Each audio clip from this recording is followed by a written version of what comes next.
Hello बच्चों, welcome to this video. आज हम लोग ग्रेविटेशन चैप्टर का क्विक रिवीजन करेंगे। मैंने ये एक पीडीएफ खोला हुआ है जिसमें ग्रेविटेशन के सारे शॉर्टकट्स वगैरह है। ओके, सो हम ये पीडीएफ यूज करेंगे as a for revision. Okay, आप देख सकते हैं कि ग्रेविटेशन चैप्टर बेसिकली स्टार्ट होता है आपका यूनिवर्सल लॉ ऑफ ग्रेविटेशन से, जो कि यहाँ पे दिया गया है आपको। ठीक है, क्या बोलता है ये ग्रेविटेशन लॉ, आपका जो फोर्स होता है is directly proportional to product of masses, inversely proportional to square of distance between them. ये आपका basic formula.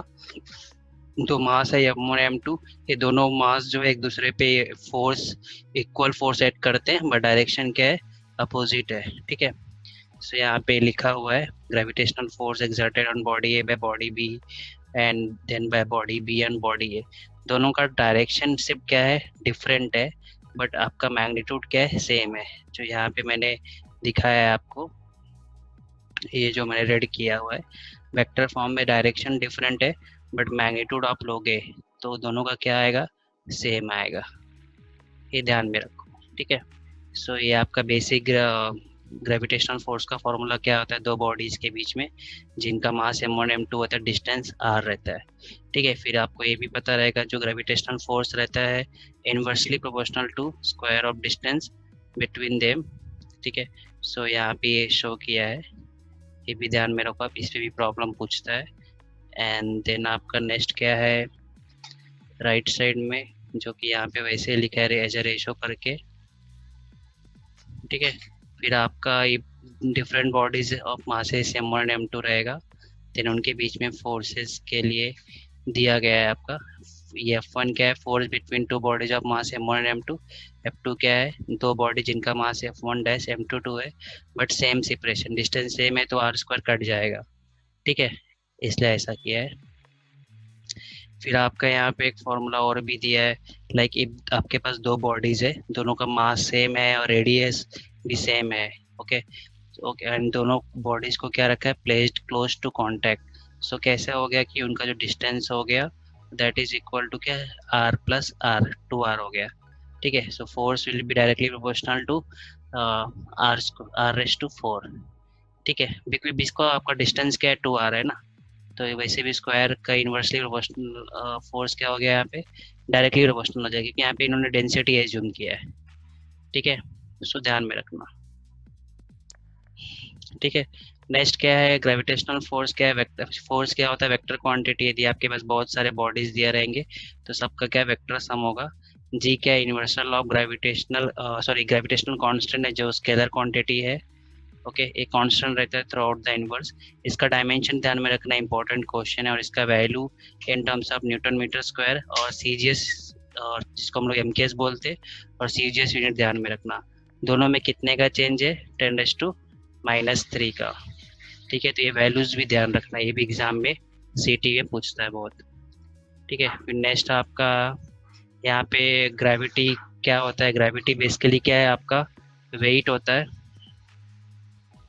Wait, gravity measures the weight of object, और वेट क्या होता है, मास इनटू एक्सेलरेशन है, और वेट क्या होता है, फोर्स होता है। और ग्रेविटी, वेट, ये सब क्या सेम टर्म है। तो gravity is a vector quantity directed always towards centre of circle, centre of earth, sorry. And then important properties of gravitational force है, जो जो पॉइंट मैंने टिक किए मोस्टली वो सिर्फ ध्यान में रखो, और इतना मतलब यदि आपको पढ़ना है तो आप पढ़ो, पर इतना डीप में नहीं पूछता, हमको समझ जाता है कि क्या रहेगा। Gravitational force independent of nature of medium होता है। अनलाइक जैसे आपका इलेक्ट्रोस्टैटिक फोर्स लेते हैं तो वहाँ पे परमिटिविटी आता है, मैग्नेटिक फोर्स रहता है तो परमेबिलिटी आता है। ग्रेविटेशनल फोर्स में ऐसा भी कोई भी टर्म नहीं आता जो मीडियम का प्रॉपर्टी बताए।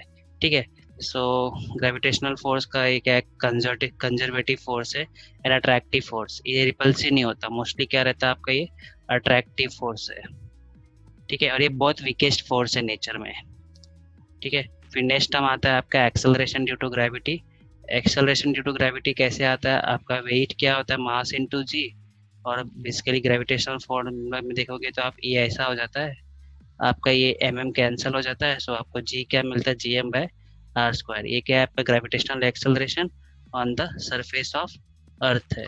ठीक है, अभी समझो यदि मुझे इसको डेंसिटी के टर्म में एक्सप्रेस करना है तो मैं क्या करूँगा, जो मास ऑफ प्लैनेट है उसको मैं क्या लिखूंगा, वॉल्यूम इनटू डेंसिटी। प्लैनेट क्या है, बेसिकली स्फीयर है ना, सो ये मास को मैं ऐसा लिख सकता हूँ, वॉल्यूम क्या होगा, स्फीयर हो जाएगा, वॉल्यूम इनटू डेंसिटी। ठीक है, यहाँ पे सब्स्टिट्यूट कर दूंगा।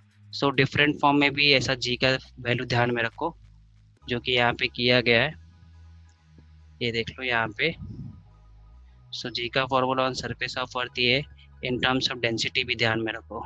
और जी का value on surface of earth 9.8 pole रहता है, on equator 9.83 on pole average value है, और इक्वेटर पे 9.78 होता है।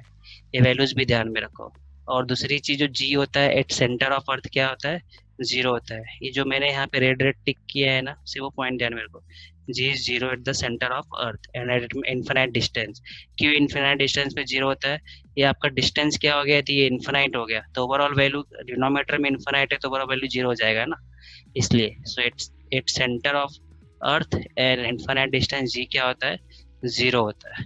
एंड जी क्या एक्सेलरेशन है, तो ये क्या होगा, वेक्टर क्वांटिटी। ठीक है, इतना तो समझता ही है।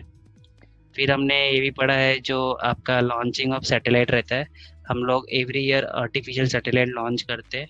सो जो इसमें से डायरेक्टली आप ये पाथ ध्यान में रखो, जो भी हम लोग वेलोसिटी देते हैं सैटेलाइट को एट सर्टेन हाइट, आपका जो वी एच रहता है, यदि वो क्रिटिकल वेलोसिटी से लेस देन रहेगा देन पाथ क्या रहेगा, पैराबोलिक। उसके इक्वल रहेगा तो सर्कुलर पाथ रहता है, उससे ज़्यादा रहेगा तो इलिप्टिकल पाथ, इलिप्टिकल पाथ रहता है। यदि उससे और ज़्यादा हो गया तो हाइपरबोलिक। और यदि एक आपका जो हॉरिजॉन्टल वेलोसिटी वो इक्वल टू एस्केप वेलोसिटी हो गया, तो वो क्या हो जाएगा, अर्थ के ग्रेविटेशनल फोर्स से एस्केप हो जाएगा और पैराबोलिक पाथ ट्रेवल करेगा। तो सेम भी 5 कंडीशन ध्यान में रखो पाथ के लिए for launching of an artificial satellite. ठीक है, नेक्स्ट आता है आपका ऑर्बिटल वेलोसिटी, और जिसको हम लोग क्या बोलते हैं, क्रिटिकल वेलोसिटी ऑफ सैटेलाइट। ये होता क्या है, बेसिकली आप एक एक बट सर्टेन हाइट पे ले जाके जो भी हम लोग पुश देते हैं, हॉरिजॉन्टल पुश, वही क्या है आपका ये ऑर्बिटल वेलोसिटी। और the velocity with which satellite revolves in circular orbit, उसको ऑर्बिटल वेलोसिटी बोलो या क्रिटिकल वेलोसिटी। फॉर्मूला क्या है इसका, root G M by R plus H. In terms of यदि आपका height very close to earth रहेगा, देन उसको चेंज किया है इन टर्म्स ऑफ, ये जी में लिखा हुआ है, जी के टर्म्स में। यदि क्लोज टू अर्थ रहेगा देन आपका एच क्या हो जाएगा, अप्रॉक्सीमेट जीरो, और आपका वैल्यू क्या आता है, 8 किलोमीटर पर सेकेंड। ये भी आप ध्यान में रखो for a satellite which are very close to earth surface values. यहाँ पे आपके ऑर्बिटल वेलोसिटी का जो फॉर्मूला है उसमें मास ऑफ सैटेलाइट का कोई भी टर्म नहीं है, इसलिए it does not depend on mass of satellite, it depends on the mass density and planet from when it is projected inversely proportional to distance. वो आर प्लस एच जो लिखा है उसको स्मॉल और बी लिखा हुआ है। Higher the satellite from earth surface less be the orbital velocity, because आपका ऑर्बिट का साइज बढ़ जाएगा ना, इसलिए। And direction of orbitals is tangential to circular path of satellite. ठीक है, orbital velocity depends upon the height, height जितना बढ़ेगा उतना ही आपका आर बढ़ेगा। ठीक है, फिर ये ग्राफ भी ध्यान में रखो, इन्वर्सली प्रोपोर्शनल है इसलिए हाइपर बोला है, रेक्टेंगुलर हाइपर बोला। यदि 1/√r ले लोगे तो स्ट्रेट लाइन, क्योंकि वो ऐसा यदि आप पूरा 1/√r ले लेते हो तो डायरेक्टली प्रोपोर्शनल हो जाता है, यदि आप ऐसा इंडिविजुअली लेते हो तो ये इन्वर्सली है ना, तो इसलिए हाइपरबोलिक। ध्यान में रखो कभी भी इन्वर्सली प्रोपोर्शनल का ग्राफ जो रहता है रेक्टेंगुलर हाइपरबोलिक होता है, और डायरेक्टली प्रोपोर्शनल का स्ट्रेट लाइन होता है। ठीक है, इसमें नेक्स्ट आगे पॉइंट क्या एक्सप्लेन किया गया है, हाँ ये पॉइंट भी ध्यान में रखो आप। आपका ये जो चेंज इन सम जो डिस्टेंस बोला बाय 2% है, तो आपका क्रिटिकल वेलोसिटी माइनस साइन है बोला, मतलब वो चेंज होगा। सो यदि ये बोला रेडियस 2% चेंज हो रहा है, तो क्रिटिकल वेलोसिटी में कितना चेंज होगा, 1/2 कितना चेंज होगा, 1%। यदि आपका रेडियस बढ़ेगा तो क्रिटिकल वेलोसिटी क्या होगा, डिक्रीज होगा, क्योंकि इनवर्सली प्रोपोर्शनल है। ठीक है, और ये केवल 10% तक अलाउड है, लेकिन 5% भी दिया तब भी आप ये फॉर्मूला अप्लाई कर सकते हो। पर 10% से ज़्यादा रहेगा तो अब आपको ऐसा सॉल्व करना पड़ेगा रेशो लेके। ठीक है, नेक्स्ट आपका क्या दिया है, टाइम पीरियड, एंड ये तो आप पढ़ लो, ये जो भी यहाँ पे पॉइंट लिखा गया इन टर्म्स ऑफ क्रिटिकल वेलोसिटी। ठीक है, नेक्स्ट आपका क्या है, सो यहाँ पे आपका नेक्स्ट टॉपिक क्या है, टाइम पीरियड। ये ऊपर के 13 और 14 पॉइंट आप पढ़ सकते हो। सो ज़्यादा कुछ ये नहीं लिखा है, शॉर्टकट है, बट उतना शॉर्टकट भी ध्यान मत रखो, जो बेसिक फॉर्मूले है उतना ध्यान में रखो, ठीक है। सो आपका नेक्स्ट क्या है, टाइम पीरियड। टाइम पीरियड के लिए भी फॉर्मूले दिए गए हैं आपको। सो क्या है फॉर्मूला आपका, और टाइम पीरियड का, टी इक्वल टू 2 πr+h, ये आपका डिस्टेंस है। बेसिकली टाइम क्या होता है आपका, distance upon speed. So speed क्या लिखा है, क्रिटिकल वेलोसिटी, ये इन टर्म्स ऑफ लिखे r+h को स्मॉल r लिखा, ठीक है। ये रूट को हटा के, ये सब फॉर्म ध्यान में रखो, ऐसा वैसा इक्वेशन के टर्म्स में भी आपको ऑप्शन में आता है। और t is directly proportional to r/3/2। यदि आप t स्क्वायर और r क्यूब का ग्राफ लेते हैं तो स्ट्रेट लाइन आता है, और स्लोप क्या मिलेगा आपको, 4π² यहाँ पे भी यदि आपका अभी डायरेक्टली प्रोपोर्शनल है तो समझो यदि आपका रेडियस बोला चेंजेस बाय 3%, तो टाइम पीरियड कितना चेंज होगा, 3/3 कितना हो जाएगा, 9π/2 4.5%। सो ऐसा ये फॉर्मूला है शॉर्टकट, 10% तक अलाउ है, उससे ज़्यादा पूछा तो आपको ऐसा रेशो लेना पड़ेगा, ठीक है। सो ऐसा सब यहाँ पे दिया है सॉल्व करके। सो टाइम पीरियड विथ वेलोसिटी के टर्म में भी दिया है, और वेलोसिटी और रेडियस के टर्म में भी रिलेशन दिया है, तो ध्यान में रखो ये सब। हाँ, if time period of satellite very close to earth surface, उसका टाइम पीरियड कितना होता है, 84.6 मिनट्स, और आवर में कितना हो जाएगा, 1 आवर। और time period of Jio stationery satellite, Jio stationery satellite रहता है जो अर्थ के साथ सिंक्रोनस में घूमता है। सो अर्थ को एक राउंड का अर्थ का कितना रहता है, एक राउंड का 24 आवर्स, और कितना हो गया आपका 86,000 सेकेंड्स। अर्थ के साथ घूमता है, मतलब सिंक्रोनस में, इसको जियो सिंक्रोनस सैटेलाइट भी बोलते हैं, और कम्युनिकेशन सैटेलाइट भी बोलते हैं, because it is used for communication, ठीक है। सो उसका टाइम पीरियड ध्यान में रखो। नेक्स्ट क्या है आपका, केपलर्स लॉ है। केपलर्स के 3 लॉ अपने पढ़े रहेंगे। सो क्या क्या लॉ है, मैं यहाँ पे मैंने 7th 8th और 11 पॉइंट में है। सो इनको ध्यान में रखो, मोस्टली थियरी क्वेश्चन में आते हैं। So every planet revolves in elliptical orbit with the sun at present at the one of the foci. Okay, so जो बेसिकली आपका ये रहता है, तो ये प्लैनेट है, सॉरी ये सन है, आपका प्लैनेट इधर है।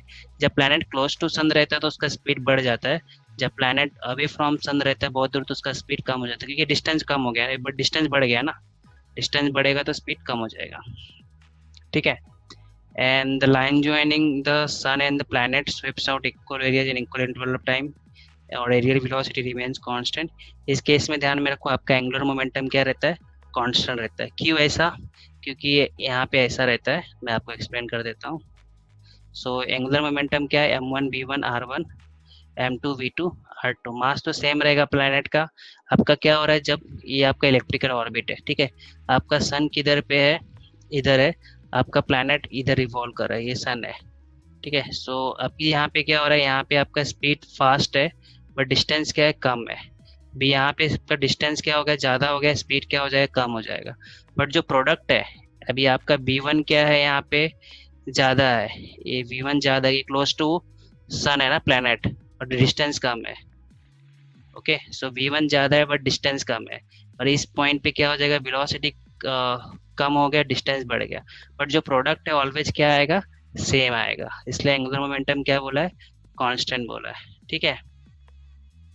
नेक्स्ट आपको क्या दिया है यहाँ पे, स्क्वायर, ये आपका T square is proportional to R cube, ये भी आपको पता ही है, ठीक है। नेक्स्ट आपका क्या है, gravitational field intensity and potential. इसका फॉर्मूला आप डायरेक्टली ध्यान में रखो, ये क्या होता है, I g equal to G M by R square. R क्या है, डिस्टेंस, ठीक है, from centre of body.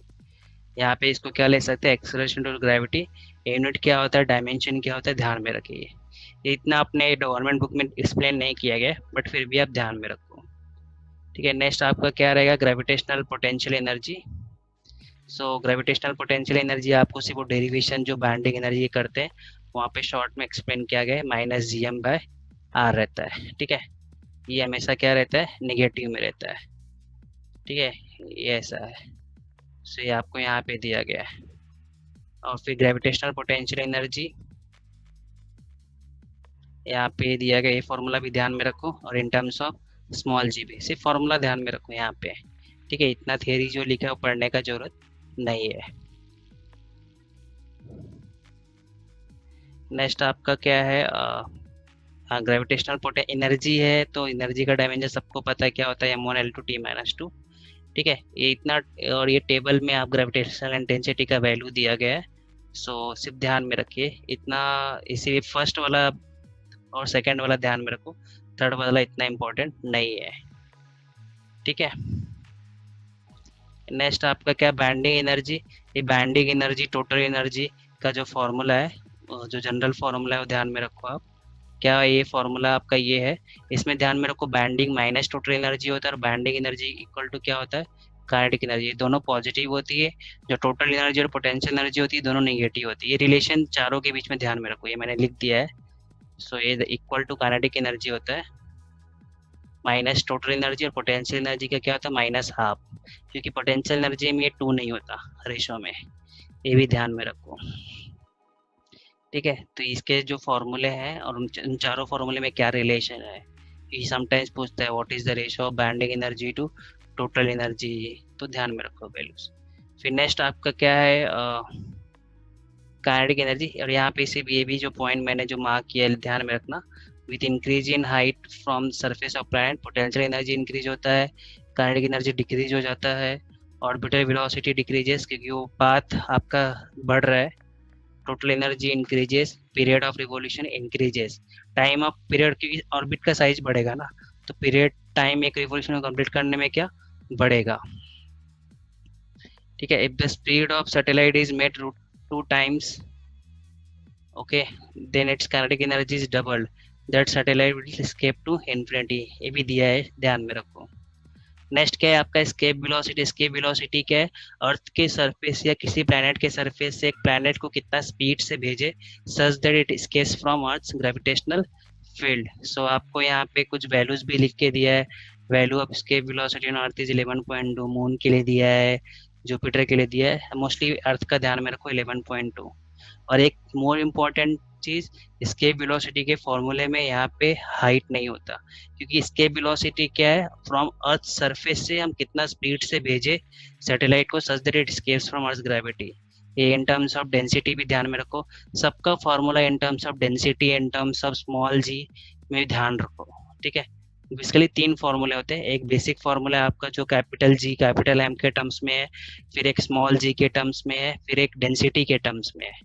Okay, फिर maximum height attend by the body, जब जिसको हम लोग फेंकते हैं अर्थ के सरफेस से, सो ये फॉर्मूला भी ध्यान में रखो। एच क्या है, हाइट कितना अटेंड करेगा, आर रेडियस ऑफ प्लेनेट है, यू मतलब कितना स्पीड से मैं फेंकूंगा अर्थ के सरफेस से, वी क्या है आपका स्केप वेलोसिटी है।